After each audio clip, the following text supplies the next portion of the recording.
Aujourd'hui, prenons le temps de partager la parole de Dieu avec le sermon intitulé « Repentez-vous et revenez à Dieu ».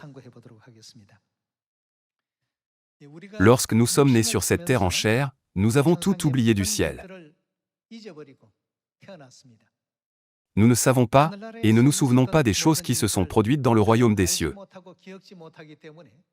Pour cette raison, Dieu a permis que chaque détail de notre vie antérieure soit écrit dans la Bible par ses prophètes, et nous a fait comprendre que nous ne sommes pas simplement nés pour vivre une vie insignifiante et finir par périr sur cette terre. Notre existence a beaucoup plus de sens que cela. Alors, découvrons comment la Bible et les prophètes expliquent nos péchés.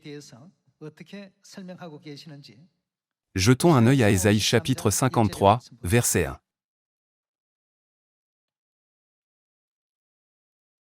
Qui a cru à ce qui nous était annoncé? Qui a reconnu le bras de l'Éternel? Il s'est élevé devant lui comme une faible plante, comme un rejeton qui sort d'une terre desséchée, il n'avait ni beauté, ni éclat pour attirer nos regards, et son aspect n'avait rien pour nous plaire.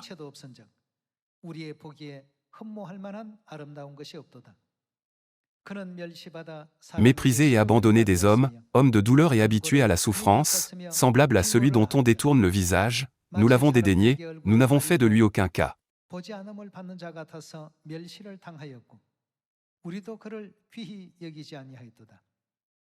Verset 4.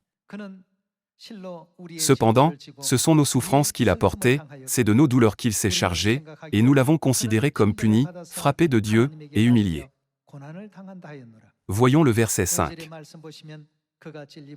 Mais il était blessé pour nos péchés, brisé pour nos iniquités, le châtiment qui nous donne la paix est tombé sur lui, et c'est par ses meurtrissures que nous sommes guéris.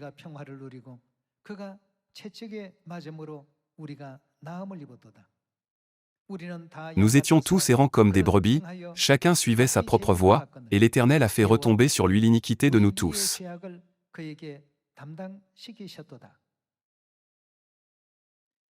Dans Ésaïe chapitre 53, il est écrit comment le Christ sera affligé sur la croix, lorsqu'il viendra sur cette terre en chair.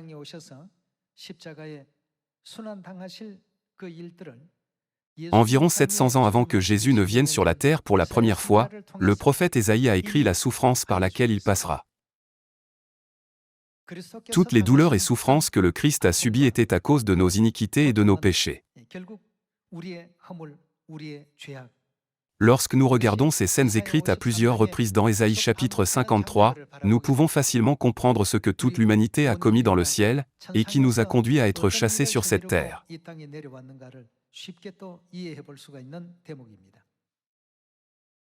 Jetons un œil à Ésaïe chapitre 50, verset 1. Ainsi parle l'Éternel, où est la lettre de divorce par laquelle j'ai répudié votre mère? Ou bien, auquel de mes créanciers vous ai-je vendu? Voici, c'est à cause de vos iniquités que vous avez été vendus, et c'est à cause de vos péchés que votre mère a été répudiée. Ici, il est aussi écrit vos iniquités et vos péchés. La Bible nous enseigne que ce sont nos péchés et nos iniquités que nous avons commis dans le ciel, qui nous ont finalement conduits à nous détourner de Dieu. Ouvrons le même livre d'Ésaïe chapitre 59. Dans Ésaïe chapitre 59, verset 1, il est écrit: Non, la main de l'Éternel n'est pas trop courte pour sauver, ni son oreille trop dure pour entendre. Mais ce sont vos crimes qui mettent une séparation entre vous et votre Dieu. Mais ce sont vos crimes qui mettent une séparation entre vous et votre Dieu, signifie que nos crimes nous ont séparés de Dieu. Mais ce sont vos crimes qui mettent une séparation entre vous et votre Dieu, ce sont vos péchés qui vous cachent sa face et l'empêchent de vous écouter. Car vos mains sont souillées de sang, et vos doigts de crime, vos lèvres profèrent le mensonge, votre langue fait entendre l'iniquité. Ici, dans Ésaïe chapitre 59, la Bible nous éveille une fois de plus au fait que ce sont nos propres crimes qui mettent une séparation entre nous et Dieu, et nous ont forcés à commettre des péchés pour nous détourner de Dieu. Voyons 1 Jean chapitre 1. Voyons le verset 8.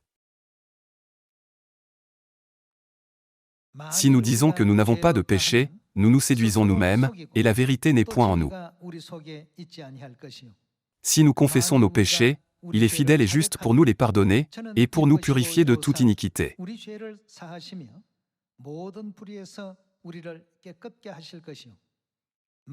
Si nous disons que nous n'avons pas péché, nous le faisons menteur, et sa parole n'est point en nous.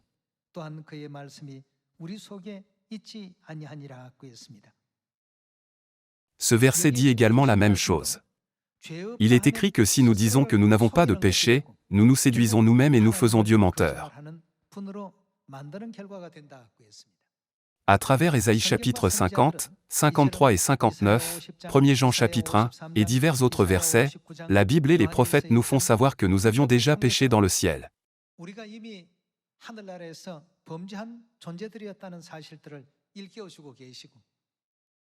Afin de nous donner, à nous les pécheurs, le pardon des péchés, le Christ est venu sur cette terre, et a enduré la douleur d'être crucifié.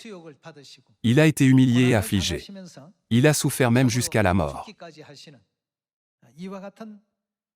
Un tel résultat lamentable était à cause de nos iniquités et de nos péchés.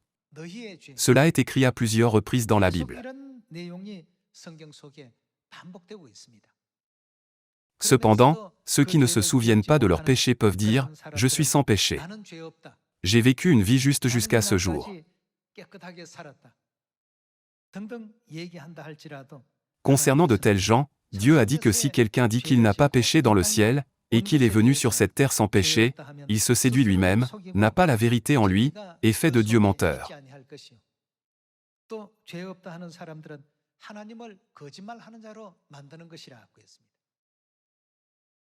Lorsque nous avons été chassés du ciel sur cette terre en portant la tente de la chair, n'avons-nous pas perdu tous nos souvenirs célestes?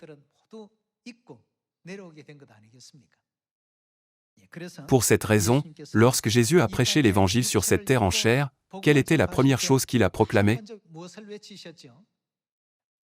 Jetons un œil à l'Évangile selon Luc chapitre 5, verset 32. Luc chapitre 5, verset 32. Je ne suis pas venu appeler à la repentance des justes, mais, quel est le but de sa venue? Appeler à la repentance des pécheurs.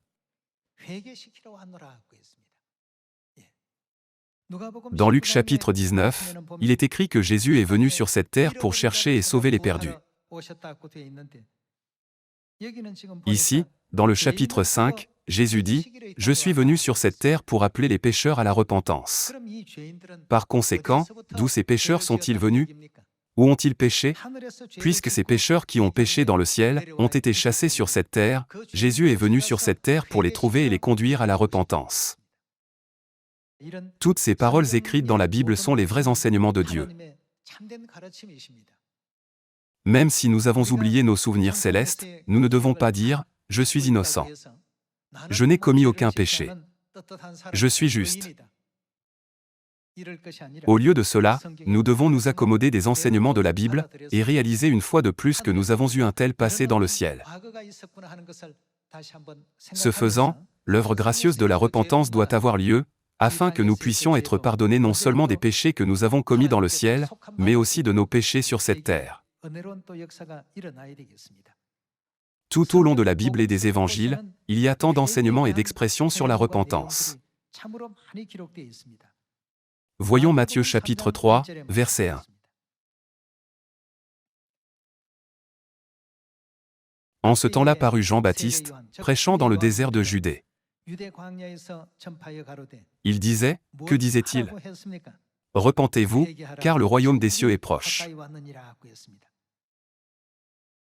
Jean-Baptiste est venu sur cette terre avec la mission d'Élie. Il a été envoyé pour préparer le chemin de Jésus.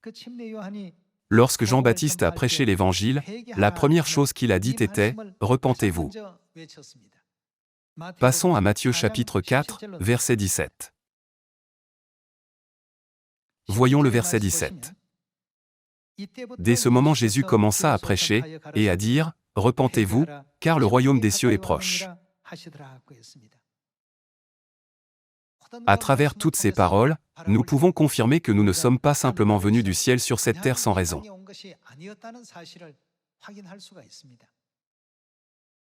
Passons à Marc chapitre 6.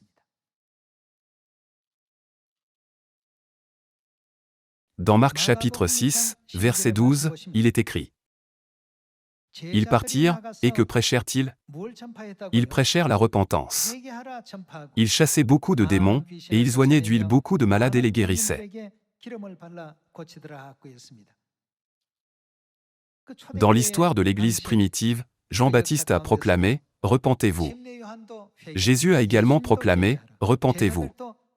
Quelle était la première chose que les disciples ont proclamée lorsqu'ils ont prêché l'Évangile? Ils partirent, et ils prêchèrent la repentance. Alors, que signifie la repentance en termes simples? Que doivent faire les enfants de Dieu qui se sont détournés de Dieu?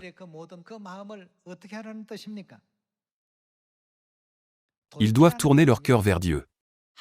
Ainsi, il est écrit, « Revenez à Dieu ». Notre cœur était destiné au monde, et s'est détourné de Dieu en raison de notre avidité pour le monde. Dieu nous dit de tourner notre cœur vers Dieu, et de penser à lui. C'est pourquoi Dieu a fixé les fêtes. Il a établi ses statuts, ses lois et ses ordonnances pour nous.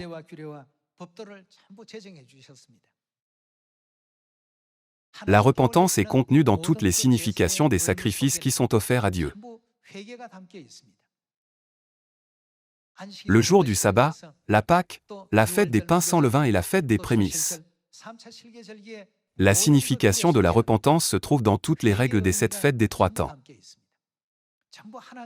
Puisque la repentance, qui nous fait revenir à Dieu, est contenue dans toutes les fêtes, nous pouvons comprendre que l'observation des statuts, des lois et des ordonnances de Dieu contient la signification que nous nous repentons en tournant notre cœur vers Dieu.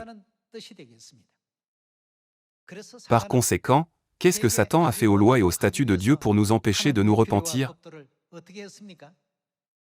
Satan a aboli les lois de Dieu et les a changées en commandements d'hommes. La signification de la repentance ne peut pas être contenue dans de tels commandements corrompus, l'œuvre de repentance ne peut jamais avoir lieu.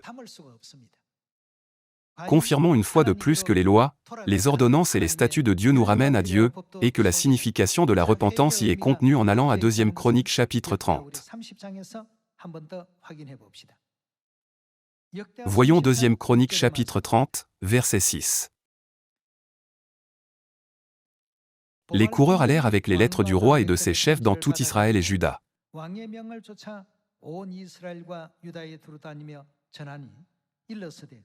Et, d'après l'ordre du roi, ils dirent, « Enfants d'Israël, revenez à l'Éternel, le Dieu d'Abraham, d'Isaac et d'Israël. » Il y avait le royaume de Juda et le royaume d'Israël, et tous deux croyaient en Dieu.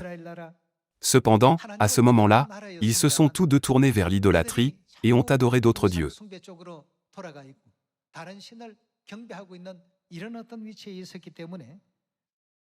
Par conséquent, Dieu a envoyé le prophète Ésaïe pour transmettre ce message au roi Ézéchias. Le roi Ézéchias a accepté la Pâque gracieusement, et a envoyé une lettre non seulement aux gens de Juda au sud, mais aussi aux gens d'Israël au nord pour sanctifier la Pâque selon le commandement de Dieu.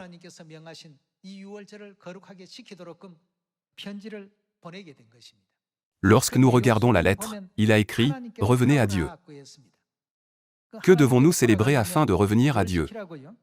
La lettre dit que le moyen de revenir à Dieu est de célébrer la Pâque. Continuons avec le verset 9. Si vous revenez à l'Éternel, vos frères et vos fils trouveront miséricorde auprès de ceux qui les ont emmenés captifs, et ils reviendront dans ce pays, car l'Éternel, votre Dieu, est compatissant et miséricordieux, et il ne détournera pas sa face de vous, si vous revenez à lui.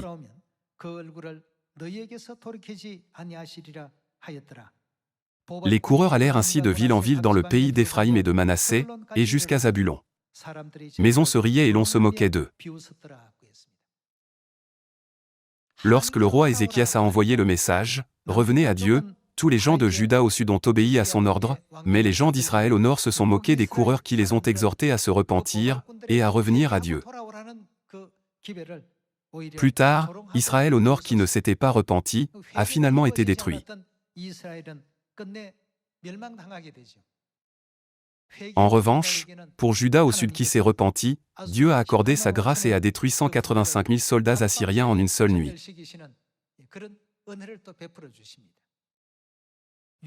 Par conséquent, nous pouvons comprendre que célébrer la Pâque elle-même est l'acte de repentance, l'œuvre de repentance a lieu. Toutes les ordonnances et tous les commandements que Dieu a établis contiennent la signification du retour à Dieu, c'est-à-dire la repentance. Continuons avec Malachie chapitre 3. Dans Malachie chapitre 3, verset 7, Dieu dit: Depuis le temps de vos pères, vous vous êtes écartés de mes ordonnances, vous ne les avez point observées. Revenez à moi signifie se repentir devant Dieu. Bien qu'il soit exprimé un peu différemment, il a la même signification. Revenez à moi, et je reviendrai à vous, dit l'Éternel des armées. Et vous dites, en quoi devons-nous revenir? En d'autres termes, il demande à Dieu comment devons-nous nous repentir? Voyons le verset 8. Un homme trompe-t-il Dieu? Car vous me trompez, et vous dites, en quoi t'avons-nous trompé? Dans les dîmes et les offrandes. Vous êtes frappés par la malédiction, et vous me trompez, la nation tout entière. Apportez à la maison du trésor toutes les dîmes, afin qu'il y ait de la nourriture dans ma maison, mettez-moi de la sorte à l'épreuve, dit l'Éternel des armées, et vous verrez si je n'ouvre pas pour vous les écluses des cieux, si je ne répands pas sur vous la bénédiction en abondance. Revenez à Dieu. C'est la signification qui est contenue dans toutes les ordonnances de Dieu. En d'autres termes, c'est la repentance. N'est-ce pas pourquoi Dieu nous a ordonné d'obéir à ses enseignements? Ceux qui désobéissent aux enseignements de Dieu sont ceux qui ne se sont pas repentis, et ceux qui suivent tous les enseignements de Dieu avec obéissance sont ceux qui se sont repentis et ont tourné leur cœur vers Dieu. C'est la signification contenue dans les ordonnances de Dieu.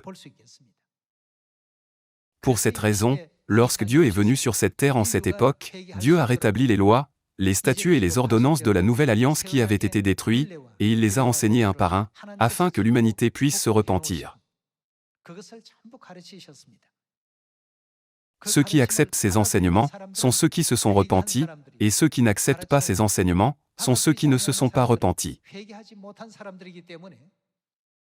C'est pourquoi dans Matthieu chapitre 7, Jésus dit, « Ceux qui me disent, Seigneur, Seigneur n'entreront pas tous dans le royaume des cieux, mais seulement celui qui fait la volonté de mon Père qui est dans les cieux. » Plusieurs diront, « Seigneur, Seigneur, n'avons-nous pas prophétisé par ton nom, chassé des démons et fait beaucoup de miracles? » Alors je leur dirai ouvertement, « Je ne vous ai jamais connus, retirez-vous de moi. » Qui font-ils? Vous qui commettez l'iniquité. En termes simples, Jésus voulait dire, « Retirez-vous de moi, vous qui ne vous repentez pas. » Toutes les lois de Dieu contiennent la signification de la repentance. N'est-ce pas pourquoi au temps de l'Ancien Testament, le sang d'un animal, comme un agneau ou un bouc, était offert en sacrifice pour chaque fête, chaque sabbat et chaque holocauste?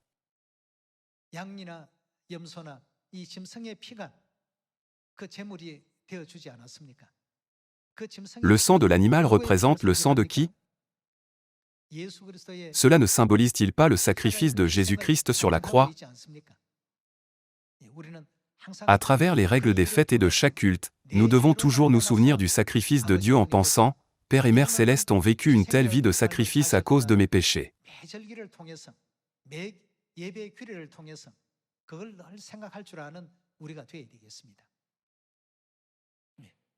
Ce n'est qu'alors que notre cœur, qui était tourné vers le monde, et les désirs du monde, peut se tourner vers Dieu et le royaume des cieux. Nous avons tous commis des péchés dans le ciel. Par conséquent, au lieu de vivre une vie où nous continuons à nous détourner de Dieu et de ses enseignements, en raison de la cupidité du monde sur cette terre, j'espère sincèrement que vous et moi pourrons utiliser gracieusement ce temps aujourd'hui pour pouvoir nous rapprocher de Dieu.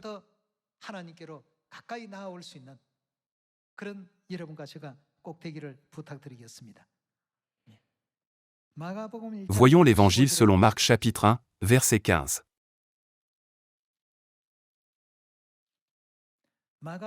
Marc chapitre 1, verset 15. Il disait, « Le temps est accompli, et le royaume de Dieu est proche. » Que devons-nous faire? Repentez-vous, et croyez à la bonne nouvelle. L'Évangile n'est-il pas la nouvelle alliance? Le chemin de la repentance est contenu dans toutes les vérités de la nouvelle alliance. Comme il est écrit dans 2 Chroniques chapitre 30 et Malachie chapitre 3, si nous demandons à Dieu, comment pouvons-nous revenir à Dieu? C'est la réponse que Dieu nous donnera, revenez à moi par mes ordonnances. Quelle signification est contenue dans toutes les ordonnances de Dieu? Je n'ai pas pu le faire, mais désormais, je les suivrai. J'obéirai absolument à la volonté de Dieu. Je graverai les paroles de Dieu dans mon cœur. Je suivrai la volonté de Dieu avec obéissance. Puisque de telles promesses sont contenues dans toutes les ordonnances de Dieu, que garde le reste de la postérité de la femme, qui s'oppose à Satan à la dernière époque? Il garde les commandements de Dieu. De plus, les derniers saints qui doivent être sauvés sur la terre, gardent les commandements de Dieu. Puisque tous les commandements de Dieu contiennent la signification de la repentance, la Bible nous éclaire sur le fait que ceux qui ont accompli l'œuvre parfaite de la repentance suivent Dieu partout où il les conduit, et gardent tous ses enseignements.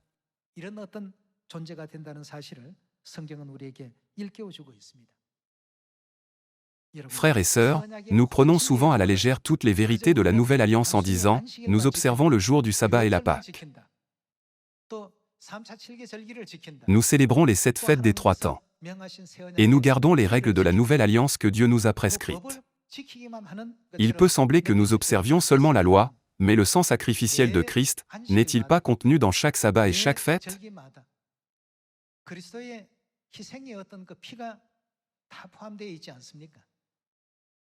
Nous devons toujours penser au sacrifice de Père Céleste et de Mère Céleste, et graver constamment dans notre cœur la détermination, nous ne devons jamais trahir leur grâce jusqu'à la fin.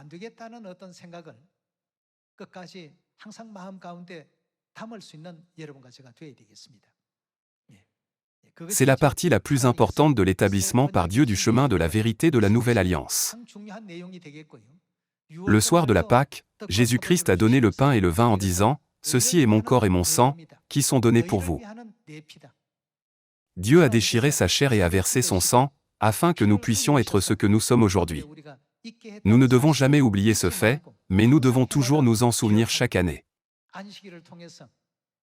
De plus, Dieu nous dit de nous souvenir que chaque sacrifice d'un agneau le jour du sabbat, et chaque holocauste perpétuel représente également son sacrifice. Nous devons comprendre la signification du culte en nous demandant, qui s'est sacrifié à ce moment-là? À cet égard, Jésus a été crucifié sur la croix de 9h à 15h pour l'holocauste perpétuel du matin et de l'après-midi selon la prophétie, n'est-ce pas?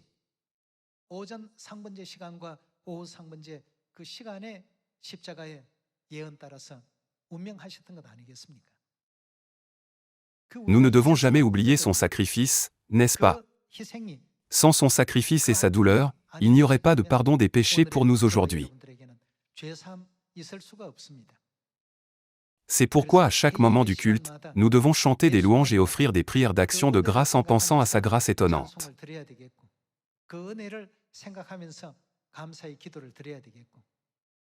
Nous avons commis des péchés dans le ciel et commettons encore des péchés sur cette terre de manière immature. De plus, nous agissons comme si nous étions une grande personne et comme si nous étions justes. Ce faisant, nous continuons à commettre la folie de faire peser plus de fardeau sur Père Céleste et Mère Céleste.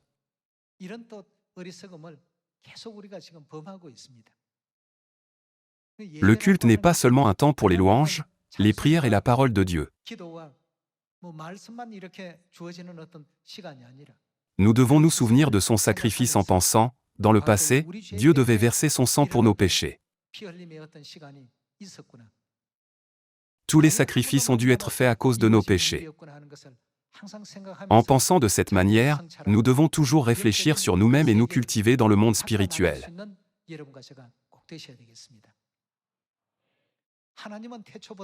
Il est écrit que puisque Dieu annonce dès le commencement ce qui doit arriver, et qu'il connaît tout dans le ciel et sur cette terre, si nous disons que nous n'avons pas péché, nous le ferons menteur. 의롭게 그렇게 여기게 된다면 하나님을 거짓말하시는 분으로 만드는 것이다. Dieu nous en témoigne par la Bible. Pourquoi ma vie est-elle si épuisante? Tout cela est à cause de nos péchés. Il est naturel et raisonnable que nous souffrions ce genre de choses à cause de nos péchés. Néanmoins, Dieu nous a permis de passer des moments paisibles, au lieu de vivre une vie de pécheur. Puisque nous vivons cette vie paisible sous la grâce de Dieu, nous en venons à penser inconsciemment que nous sommes sans péché. C'est pourquoi nous devons passer par le sacrifice, la douleur et la souffrance. Dieu ne dit-il pas que la souffrance pour l'Évangile est une bonne souffrance? Il est temps de réaliser qui nous sommes, des pécheurs. Gravons de nouveau ces paroles dans notre cœur, repentez-vous et revenez à Dieu, afin que personne ne reste en arrière sur le chemin du royaume des cieux. En espérant que tous les membres de la famille de Sion recevront le pardon des péchés, et retourneront dans le royaume éternel des cieux, j'aimerais conclure ce sermon. Merci beaucoup.